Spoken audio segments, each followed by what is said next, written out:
Kadungan sa adlaw singtig palahuay, napuhag ang pila ka mga residente sa Raymondville Subdivision sa Barangay Tabok Suba sa Distrito Sangharo matapos nagluntad ang sunog alas 7 sang aga, Setyembre 22. Ginkilala ang mga apektado sa sunog na sanay Catherine Rapista, Merlin Susvilla, Floreta Kenoveva, Macario Sapare kag Aurora Ong. Base sa inisyal nga impormasyon nga may nakakita kay Kenoveva nga gintutdan sini ang iya bayo sagwa sang ila balay rason sa nagluntad nga sunog. Ginapahayag man nga may yara sang diferensya sa paminsaron ang nasambit nga persona. Samtang ginpahayag naman ni Fire Officer 2 o kon FO2 Earl Anthony Daroca, arson investigators ang Bureau of Fire Protection o kon BFP Iloilo City, nga padayon pa ang ilang investigasyon sa natabo nga insidente sa di nagdangat sa 660,000 pesos ang balor sang halit.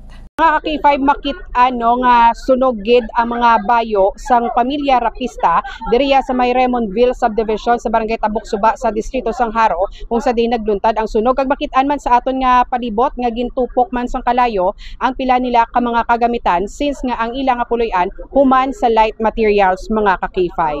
Ini si ka-K5 Karen Badilla para sa Kampiyon nga Balita, Serbisyo Publiko kag Kalingawan sa Iloilo. K5 News FM.